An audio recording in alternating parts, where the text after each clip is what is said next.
Good morning, everybody. Almost afternoon. We're just going to get started here. Our next session is a Startup Odyssey. My name is Brendan Stephen. I am the sales manager for Eco Canada.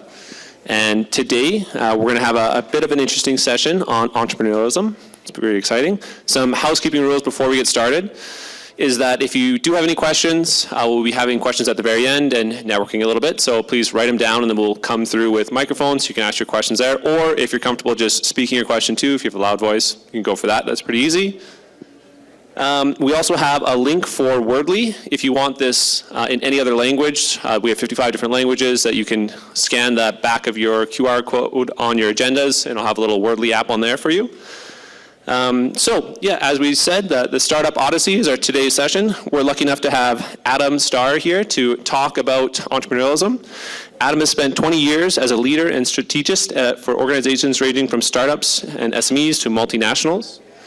With his wealth of experience, Adam is now the founder, strategy lead, and fractional CSO for Outcome Catalyst. I had the pleasure of chatting with Adam for about 30 minutes, an hour yesterday, and I came away with tons of ideas of how to improve connections and networking with the environmental sector. So I think you guys are in for a real treat here. It's going to be a really good session. So with that, I'll turn it over to Adam, and we'll go from there. Awesome. Thank you, Brendan. Really appreciate it. Guys, I move around a lot, so I apologize if that gets to be a little bit confusing or takes your eye off of what we're presenting here.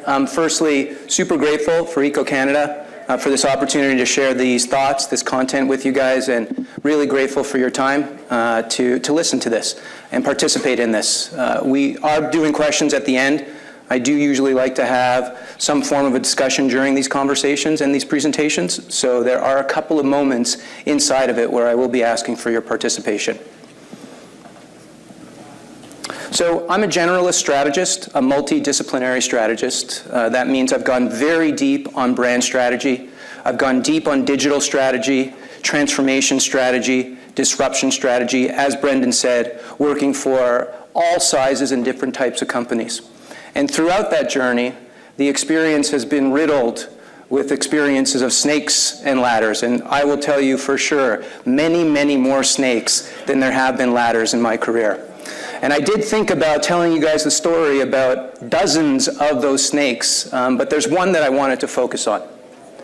So in 1994, I had the great pleasure of working for this company, this brand, Tommy Hilfiger. Hugely successful organization. And I had a great first 3 years. Right out of university, I was in sales. I had the Midwest of the United States to the Mid-Atlantic region. So that's basically Philadelphia down through Atlanta, moving all the way to the Mississippi. Grew my business by 300% over those 3 years. Everybody was super happy, super excited about how I was doing. And so then they asked me to launch a new brand within the organization. This brand. I was 26, 27 years old. I had an entrepreneurial spirit deep down inside. I knew that was there. And I said, yeah, sure. Let's absolutely go for it. They wanted us to go up against these three brands. That's what's so exciting. I had an athletic background, working for this fashion brand, and we did crazy, crazy things. We went all out as it relates to building this brand and going at, as I said, these three companies. And we thought that what we were doing for the 15 years prior, these cute faces, always having fun, lying and having fun together, is what we would be successful with. Well, the learning was we got absolutely destroyed. We had no clue who our customer was. We didn't do our homework relative to a value proposition that resonated. And we really got killed within a year of launching. We had the audacity to think that we could go after these guys who had been doing it so well in such a real, authentic way that we can go at them in that manner.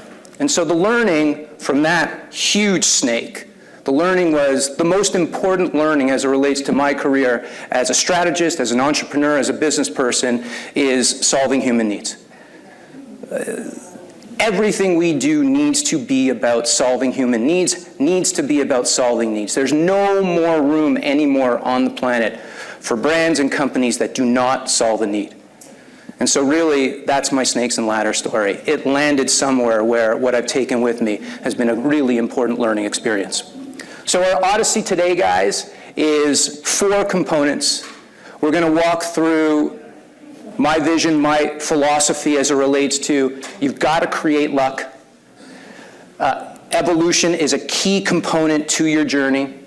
Catalyze ecosystems, and vision-led execution. Those are the 4 components of the discussion that we're going to have today.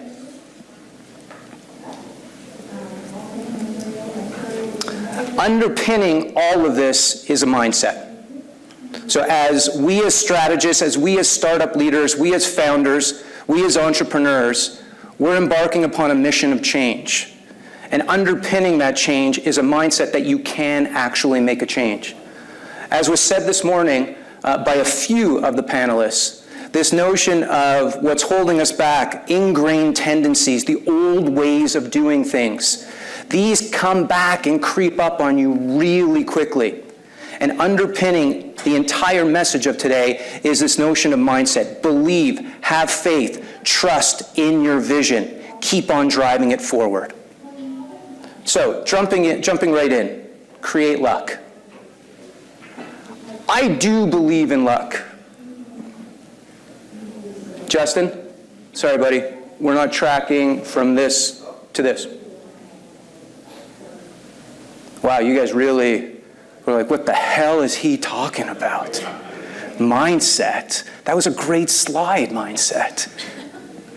I got to show you guys the mindset slide. I mean, come on, that's a fun slide, isn't it? We all need to have this belief in what we're doing and where we're going, and it's so easy to lose that belief. You've got to maintain that mindset and that belief in what you're driving towards, you will make happen. But you need to do it with rigor. And so that's where this process comes into the equation. I feel like my 17-year-old daughter is downstairs with her friends while I'm trying to go to sleep at 9 o'clock at night, but hey, that's okay. So it starts with creating luck. And I do believe in luck, but only when it's actually luck. I believe that you need to create your own luck. You must create your own luck. You must be aware of the opportunities around you and take advantage of them. You can position yourself to be in a lucky situation. We've all heard the stories from leaders who say, I was lucky, or athletes, I was lucky. Yeah, you were. You put yourself in the right place at the right time. Whether that be moments before in preparation or years and years and years before preparation. You create your own luck. And so where do you start with that as it relates to a startup founder, as it relates to anybody who's trying to enact their vision? Well, I believe it starts with voracious exploration to validate and refine your idea. And so from my standpoint, where I start is the super macro. Remember, create your own luck, position yourself. We're building companies here that need to change, or we want to change the world. And the super macro for me, this slide is not about the details. I did this slide about 4 years ago for a presentation. It's about understanding the macro environment. So from a technology standpoint, from a behavioral standpoint, from a cultural standpoint, there are movements happening that you need to understand in building your businesses that you need to position yourself against.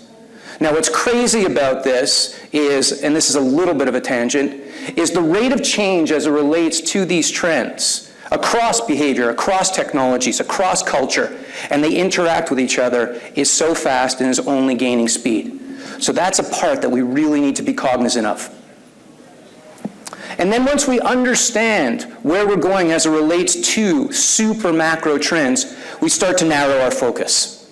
And for me, in terms of my organization, the company that we founded about 9 months ago in terms of specifically focusing on impact startups, this is how we've narrowed down from massive trends. These data points, over 126.5 million buildings must be decarbonized in North America. To reach 2030 decarbonization goals, the number is absolutely staggering. And so from our standpoint, we focus on organizations that are really focused on decarbonizing the built environment. We believe that from a macro standpoint, directionally, that's where there are opportunities, and if we play into those opportunities, we will do well.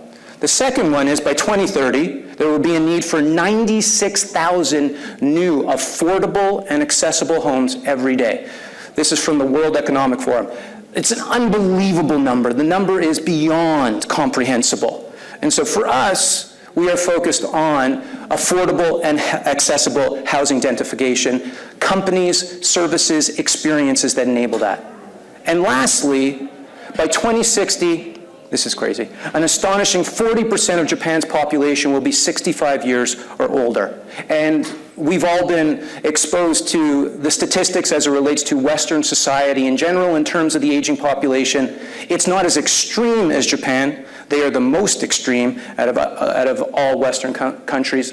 But this is a problem that we need to help solve. And so that is the third component of what we're focused on, aging population, in terms of helping startups that are solving needs relative to these three trends.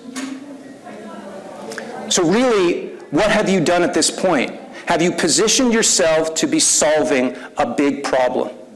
If no, then that's not something that I would venture into supporting and advising, because there's only room for time and energy and investments in solutions to big problems.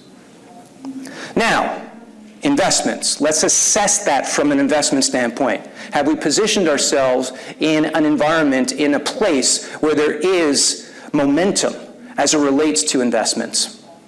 Well, unfortunately, VC funding is down at all stages across all sectors.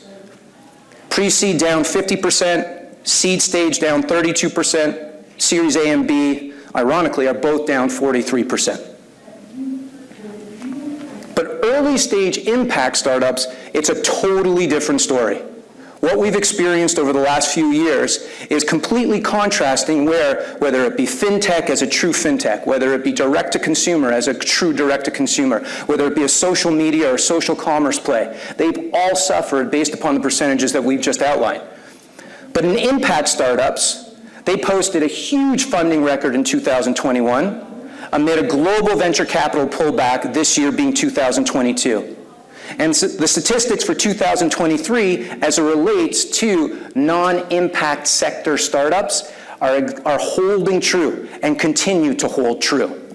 Global VC funding in clean energy, 2019, 1.9 billion. 2022, 12.3 billion. Over a six-fold increase. And really important, 58% greater seed stage deal size. The impact startup average seed stage deal size is 5.7 million in comparison to non-impact startups at 3.6 million. This is a really important number. Seed stage is really important to break through in terms of us galvanizing the economy that we need to galvanize as it relates to decarbonizing the planet. I'm sorry, I'm from Montreal. I have not been in Calgary for that long. I am so thirsty, it's crazy.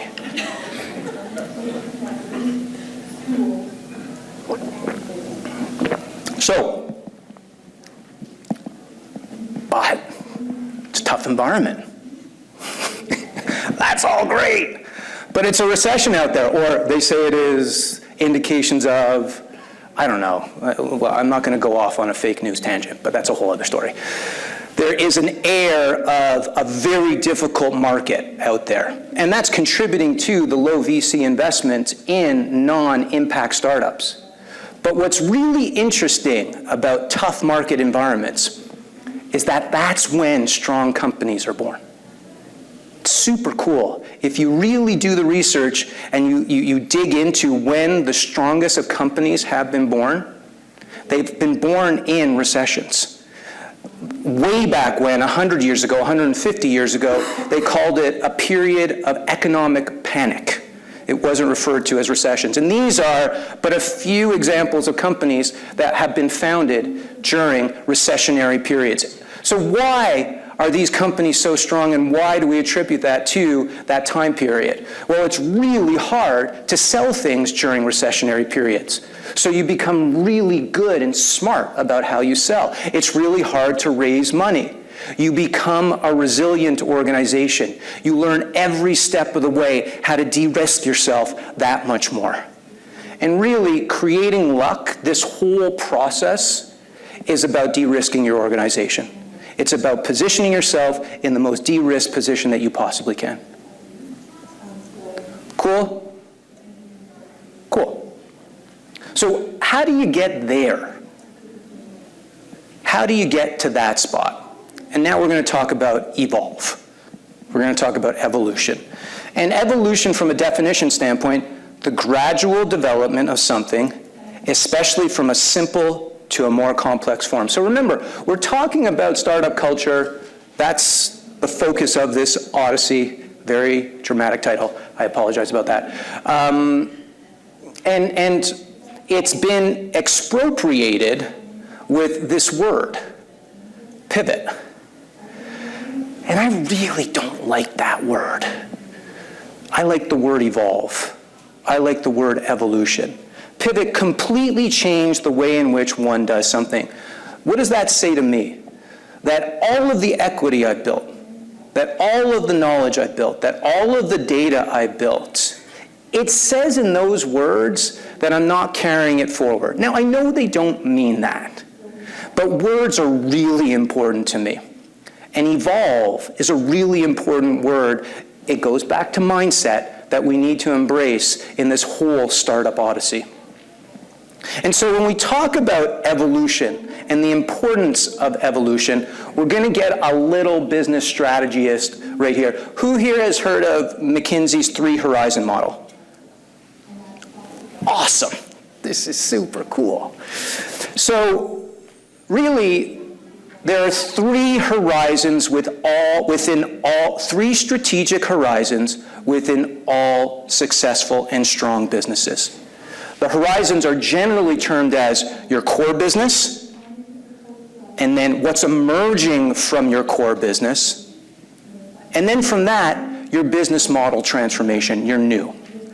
And to give a little bit more, the first horizon, ideas provide continuous innovation to a company's core capabilities. It does not mean that you are not continuing to evolve and iterate your core business. That's a really important thing to continue doing. Investing in technology, investing in human development, investing in new processes against your core. That's really important. But at the same time, while 70 to 80% of your business is focused on that, you're moving into ideas and investing in ideas that extend core capabilities to new customers, markets, or targets. So you've got this core business, it's super strong, it's doing well, you're iterating against it relative to your home market, but now you're starting to export that. Same business model, same product potentially, maybe there's some evolutions based upon certain market tendencies or geographies, but by and large, your move is a sales move. But what becomes really cool is when you move into the third horizon. Transform to new business models in response to disruptive opportunities and threats. This is where the really strong businesses shine. Only 5 to 10% of their resources are invested in this, but they always have something brewing that enables them so that once their core becomes commoditized, completely disrupted, and loses value, they're able to move into the emerging and the new. And so let's just look at that as it relates to some companies. So very quickly, Nike, unbelievable company. I still want to start with this quote. Everything we do starts with the customer.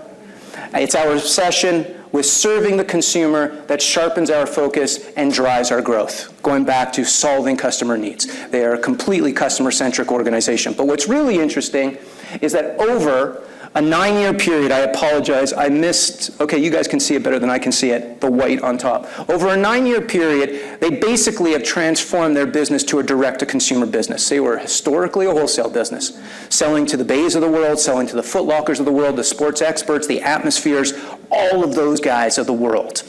They evolved their business over a 9-year period to be a direct-to-consumer business. They went from $2.9 billion, 16% of their total gross revenue in 2011, to 12.4, 35% of their gross revenue. This is having your eye on the new. You're operating your core in 2011, 2012, 2013, 2015, and you start to really transform into the next phase of your business over that period. Let's look at Apple. Their first 50 years, maybe 40 years, the democratization of computing. Let's put laptops, let's put computers on everybody's desk. They had their eye on the mobile revolution. That was an emerging market. They attacked it. They were developing it while operating their core. Their core gave them the war chest to be able to move into that emerging market. I would say that they actually missed, and they fell asleep at the wheel a little bit relative to the evolution of content. Spotify invented the subscription economy as it relates to content, and they had to play catch up on that. Thankfully, they had the war chest to be able to do that and spend against it relative to acquisitions like Beats and Evolve iTunes. But the point is understanding their evolution. And lastly, Netflix. The myth, the urban legend, is that Reed Hastings, the founder of Netflix, had the vision of streaming in 1997. But he knew that if he introduced it anywhere before here, that he'd die. Because from a brand experience standpoint, it would have been horrific. The bandwidth as it relates to the technology wasn't there. So it goes back to our macro trends and technology being a component of it while you do these explorations. If it's not ready, don't go out. Otherwise, you're going to kill yourself very early in the experience. So, a little bit of participation. You know what I'm talking about, right? Do you want to do the voice? Sorry, didn't mean to put you on the spot.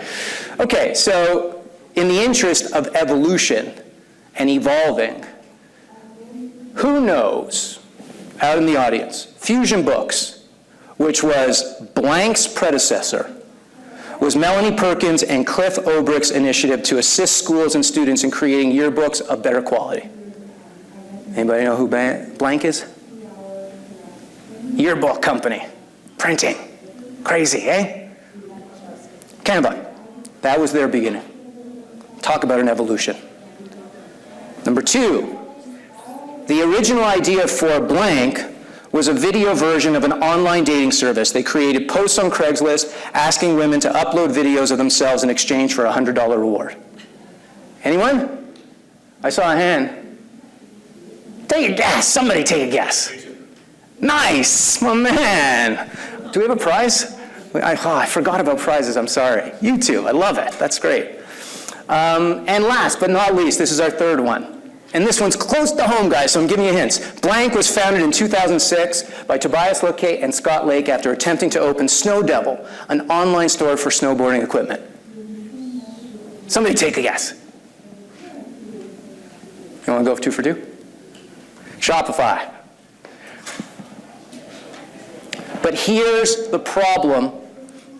But here's the big learning from these companies in relation to McKinsey's model. They made those transformations, guys, in like 4 years, 5 years.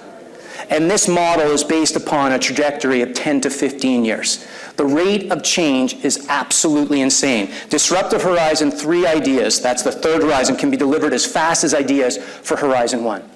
So there is discussion today somewhere in this conference today and tomorrow about generative AI as an example of technologies that are changing the game. It's a cliche to even say that. I read an article last week. Because of generative AI, we will have a unicorn created by one person. A founder will develop a concept, will launch that concept, will commercialize that concept, she or he by themselves, and it will be a unicorn, and there won't be anybody else in the company. That will happen one day because of technology. So just think about the scale, the speed that's happening right now. You have to evolve fast. And Again, another cliche, blitz scaling, scale fast, die. It's not really that. The technology is moving so rapidly that if you're in the startup business in any way, shape, or form, you need to be cognizant of that. So, very quickly, we're going to end Evolve. What is this in pursuit of? This eerie, creepy place of the zone of impossibility. I bumped into this theory about 3 months ago, which I really, really love. I think it's super interesting by a VC individual out on the West Coast. In general, the harder something is, the more value it can have. If you're building an innovation-led company, what you want to do is to try to pursue things that are really, really hard to do. So hard that most people think they're impossible. That's that magic place. And if you really think about the companies that have done really difficult things, they're kind of occupying that place. And what comes with that zone of impossibility is value. You're increasing the value of your organization the closer you are to that magical zone of impossibility. There is a zone of impossibility where something is so hard that people think it's impossible but is possible, and where you automatically get a moat of defensibility once you achieve it. And if anybody wants to talk about moats and moats of defensibility, happy to talk about anything for that matter. Afterwards, we can have a long conversation on how you create moats and defensibility within your organization.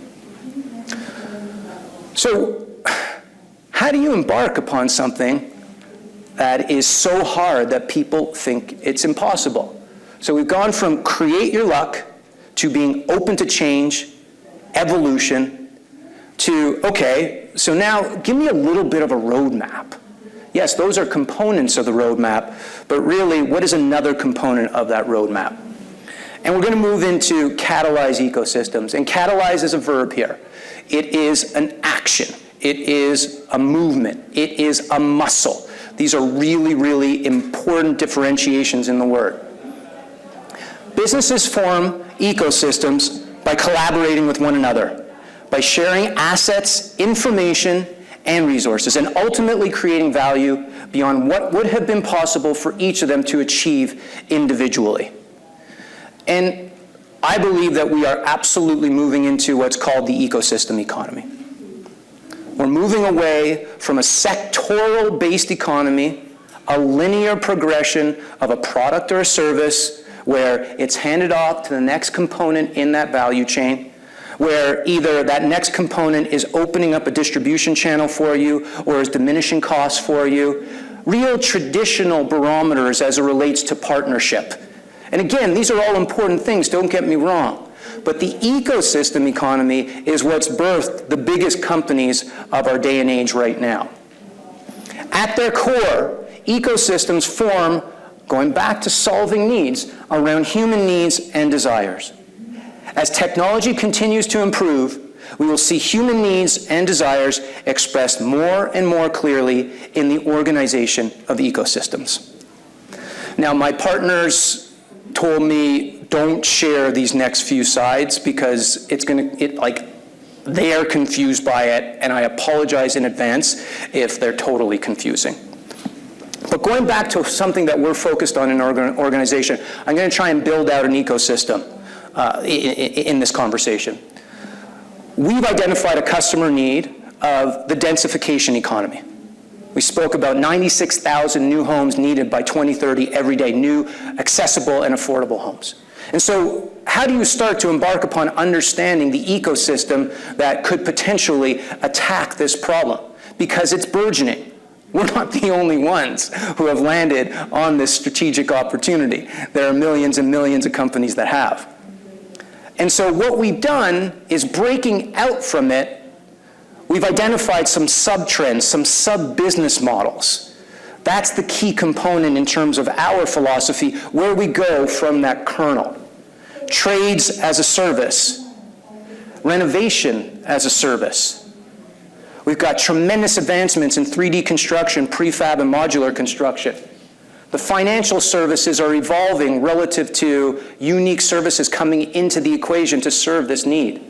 Sustainable communities are real broad terminology on this page, and I apologize about that. co-living as a service, democratization of home planning and design, this idea of the Canva model moving into your home. So from there, we ask ourselves, okay, great, this is meant to identify the business models that are burgeoning to solve this need. Well, what traditional business models wrap around this, and where do they place? And the point here is not really what's on the slide, it's the approach to the slide. And when we have this type of a framework, which is usually fed from a bottom up and then top down, the bottom up came from the myriad of companies that exist, these are startups, in these territories as it relates to this ecosystem. And there are some notable mentions.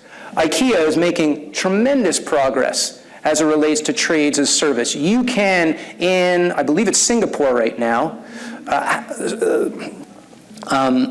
engage an interior designer to support you in the development and design of your home, and there's technology aspects that they've incorporated within that experience. We look at Airbnb, inspired by companies like PadSplit and Flock. So PadSplit and Flock will rent out, they will vet all of the applications and will rent out individual rooms within your home. Going back to the aging population, there's a huge problem as it relates to over-densification as it relates to the aging population, because they own a tremendous amount of the homes, but they can't sell them because nobody can afford to buy these homes. So what do we do with that space? Unique solutions are coming into the equation, and we believe that will feed Airbnb. So now you've got a major player potentially moving into that component. The list and the stories go on, and they will work together. And they will come together and foster a community to be able to help solve this problem. And that's the point of ecosystems. And then I throw in some colors to help understand it, but whatever.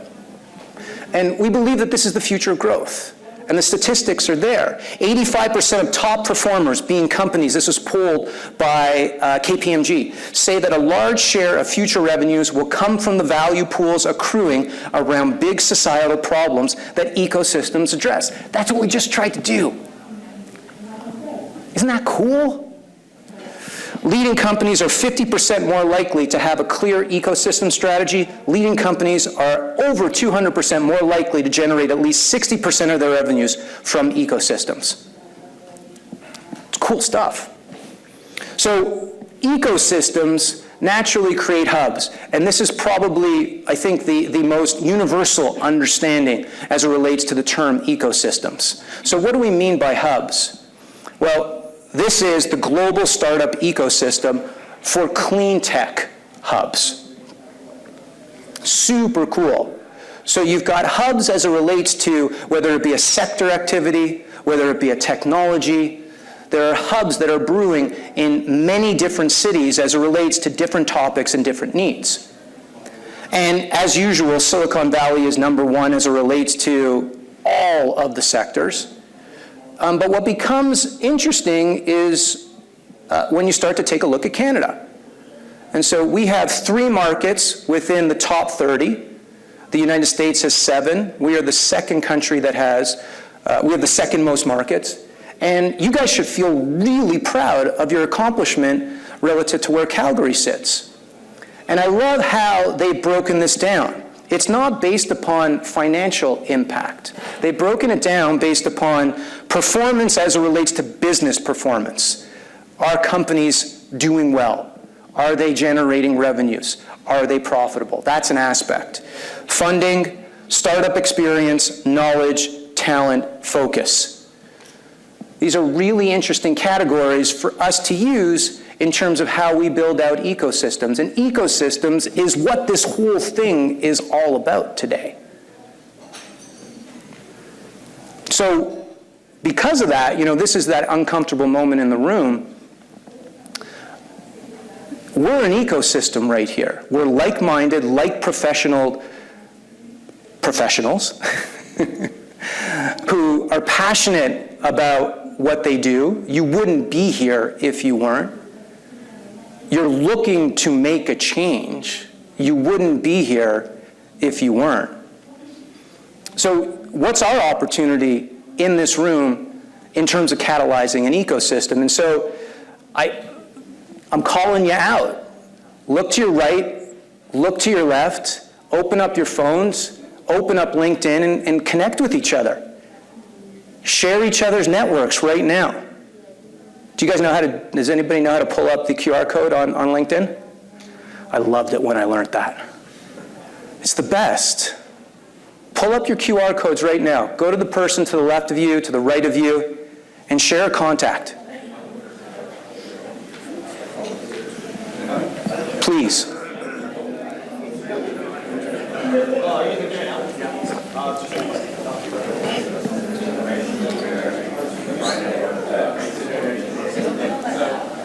It's this connection where you're going to derive more value for your customers, where you're going to extend the ecosystem that you're a part of. The aggregation of all of these connections. It's so important. And it took me a really long time to believe this.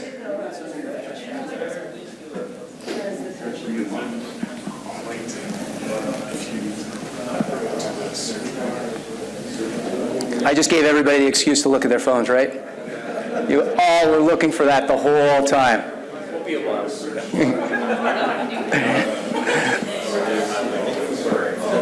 All right, I'm going to get continuing because I'm probably short on time.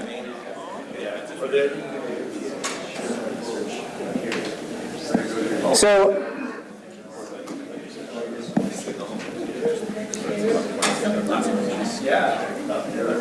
you guys let me know. It's a tough one, isn't it? Okay.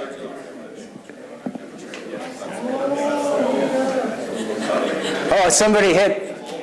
I heard a big whoa. So go to your LinkedIn. Now go into the top part, the search. And you see on the right, you got the. There you go. You got it? Isn't that awesome? Okay, sorry guys, I gotta get going. Otherwise I'm gonna completely lose my, it was a fun idea to open up the room to that, but I guess as Brendan said, you just gotta watch out that we don't go off on tangents. Okay, so the whole idea here is us starts with you. I'm getting a little Brene Brownie, I apologize, it's a little touchy-feely now. But really, there is no startup without a founder.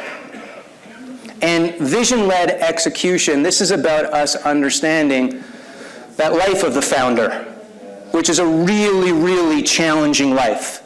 It's a very, very challenging life. Impact startups and their leaders face a unique challenge. The need to flow between long-term vision and day-to-day execution.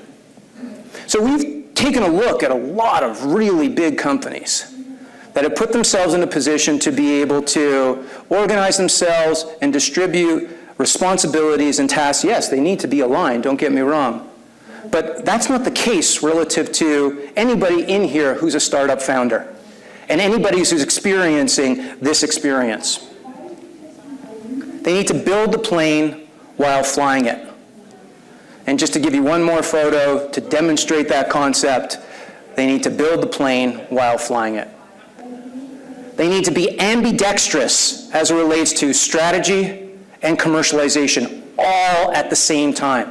It's whiplash. I've seen it. I've been on calls, I've been in rooms with founders who literally have to do about faces relative to the topic of conversation that they have to focus on and be able to answer. They need to move from selling within one breath to operating within another breath. They are VP of sales, they are COO, they are CEO, they are everything. And this is really challenging. And they need to balance optimism and realism. They're both super important. You will not win without optimism. You will not win without realism. There is a balance here, and there is a moment in time to bring them both out. And the list can go on and on and on as it relates to this to that, this to that, this to that. I was debating bringing in the calendars of a couple of the founders that we work with. I mean, if you look at their calendars, they are stacked from this product development meeting, to this HR meeting, to this sales meeting, to this venture capital meeting, all in between. And when you go into a venture capital meeting talking to an investor, you really have to put on that vision hat. And when you go into an HR meeting or an operations meeting or a product development meeting, we'll come back to product development.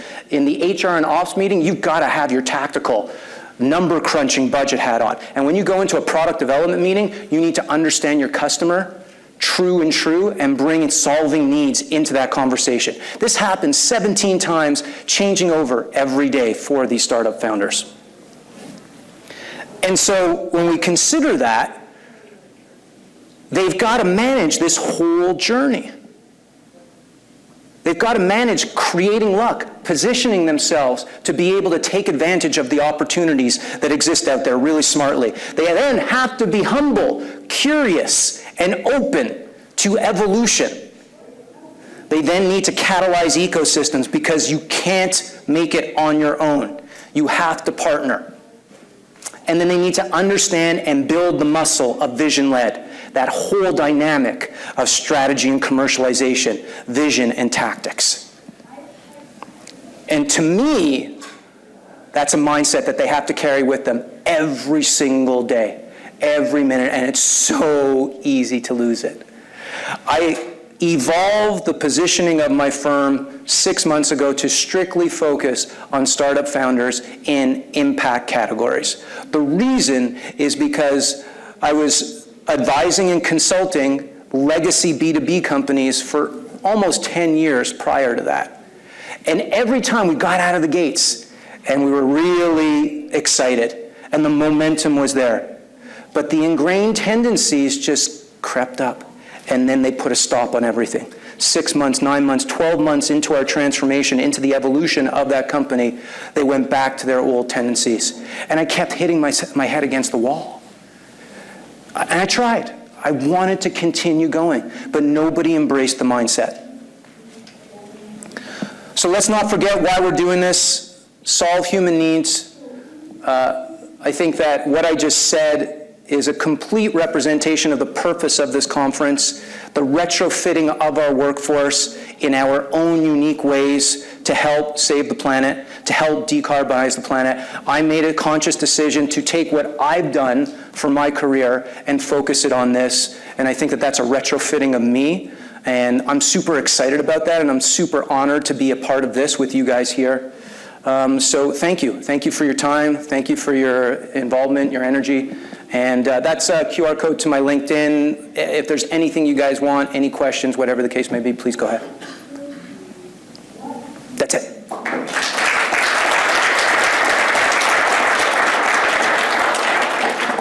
Perfect. Thank you so much, Adam. We have a couple questions for you here, and then we'll get into general floor questions as well. The first question I'd like to ask as well is, you mentioned that when you look for startups to participate in your accelerator programs, they have to solve big problems. Is there any other criteria that you're looking for those startups? It's the leader. We talked about open to change. That to me is a really, really difficult characteristic to build. You can, but it's a human quality. And so I really look for humility, open to change, this idea that they recognize that evolution is necessary. It's not a mark of them not believing in their idea or their point of view. I don't look at it as lack of conviction, but this whole idea of humility and open to change, evolution, to me is what rises to the top. Sure. Perfect. Is that cool? Thank you. Yeah, no, that's awesome.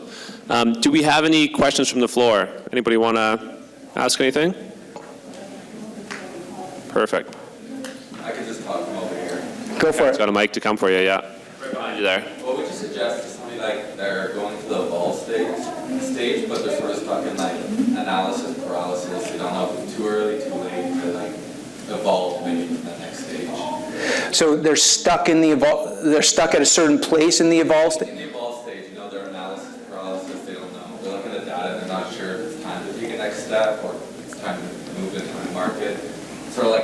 Netflix, they knew to wait for the streaming services, and then Apple being too slow to move to this content subscription services. So great question. Whether it be customer conversations or potential customer conversations, whether it be other industry leaders who are experts in the space, whether it be investor conversations, going out there and soft selling or probing or provoking is the most important thing any startup founder and the team around that startup founder can do. Hundreds and hundreds of customer conversations to articulate where you are and ask for advice from that. You really have to go out there and have conversations, and from those, you'll know whether you've got something as a minimum viable product that's worth going out there with, and then you'll learn some more, or whether you've got to go back to the drawing board, stop spending money, and get it right. Awesome, thank you. Awesome. Hi. Hi. With your time with Tommy Hilfiger, you talked about something when things didn't go as expected. Do you think there was no correlation between your brand strategy versus your marketing strategy? Do I think there was not a correlation? Yeah. What exactly do you think was the problem? The core of the problem was we didn't have a value proposition. So we had a product that we were trying to sell in an environment where there was a group of competitors. We were higher priced. We weren't as good quality. And we just didn't do our homework. Like, there was no core value proposition. There was no need that we were solving. From that, going back to your point, the brand strategy around it was wrong. We tried to apply the Tommy Hilfiger fashion brand strategy to an athletic brand. And then in turn from there, the marketing strategy was ineffective. We tried to create a tentpole moment of sorts. We tried to create noise versus credibility in the space through our content and our marketing activities. So C being value proposition, we didn't solve a need. If you don't have that, then everything else is going to be wrong, but there were other factors as well as to why those other elements were wrong. Does that make sense? Yeah. Cool. Go ahead, sir. What's your advice when you get bitten by a snake? You got to get up. And you got to go seek help. So what is help? I unfortunately didn't connect with advisors quickly enough in my life, with mentors quickly enough in my life before I was 45 to be able to, when I was bitten, have somebody to go to and have a calm conversation, a rational conversation with around the bite. Somebody who could enable me to kind of take a bird's eye view to it, organize it a little bit differently, maybe look at it over a longer horizon versus right there and then in that moment in time in an emotional state. And so my knee-jerk reaction to your question is, have strong mentors around you. You will need them. You never know when you will need them, and feel good going to them. You're gonna make mistakes, as you know, as we all know. I'm preaching to the choir here, guys, and I'm sorry, I'm in no position to be preaching, but that's kind of my answer to your question, sir. Yep. Awesome. Do we have any other questions? Hey. Hi, my name is Danelle. I work for a startup company. We do the feasibility and design of microgrids and other renewable applications in the north, in the Arctic region. Oh, thanks. And we aren't particularly concerned with seed capital. I think like such an emphasis on capital and capital growth is more of a detriment to those regions. Even though we're solving a human need, it's not necessarily something that is like going to return for shareholders. So I'm just wondering, you've had such an emphasis on seed capital for this, but there's a lot of startups up north that grew like holistically. Do you think that your advice applies to those as well? And do you think there is maybe some sort of reconciliation across those two ways to grow a company so that we can, land in a place that's maybe a little bit more equitable for everybody? Awesome question. Sorry, I need to drink for this one. So I do believe in revenue growth, firm believer in it. So if you have a strong business that is performing, providing a need, the service has a market value that is a profitable level relative to the operation and the efforts that you're putting in place, I'm a firm believer in revenue-driven growth for many reasons. It's funny that you say that relative to what you do. One of our equity partners they design energy systems for district energy systems, so renewable systems for district energy systems, geothermal source, and all of the design and feasibility assessments and business modeling. We're able to revenue fund this for probably the next 12 months, if not 18 months. And we could go on and on forever because it's a profitable business. But because there's 126.5 million buildings that need to be decarbonized, and that's a service that they aim to help accomplish, they need to raise money to achieve the scale to solve that problem. So there's so many layers to your question. I believe in it through the period of validating your concept, getting better at it, strengthening the quality of it. But at a certain point, if you aim to solve a big problem, then the money is going to help you take that further. So that's kind of my response to it, but happy to talk more about it. There's something that I bumped into recently called deep scaling, which is very community focused. It's about rooting yourself in the community that you serve and making certain that you make the greatest impact on that community. And that community can be defined by how you as an organization want to define it. But if it is remote indigenous communities as it relates to microgrid solutions, then just deepen yourself within that. There is a lot of research and work that supports that as well. So yeah, I'm open to everything. Hey, sorry. Sorry, did somebody have a question there? Could have sworn I saw a hand go up. That was weird. I hope that answered your question. Cool. Do we have any more questions? Any questions? While we're thinking of some, do you have any suggestions or tips for creating ecosystems or hubs? Because besides sharing QR codes on LinkedIn, how else can we create that hub and that ecosystem to work together? Because everyone here is working with the same goal, with the same consumer need. How can we create that? So again, going back to mindset, we're in the midst of writing kind of a point of view piece on, I'm not really too fond of the word networking. It has connotations to it that are very traditional sales. And so I think that the mindset, the beginning of how do you start to develop these ecosystems or become a part of an ecosystem is you're approaching networking through a different lens now. You're approaching networking through how can we collaboratively create more value and solve needs together? How can we deepen our ability to solve needs? So it's really start off with the mindset of the importance and the definition of ecosystems. And then the second question, my second point is just be fearless.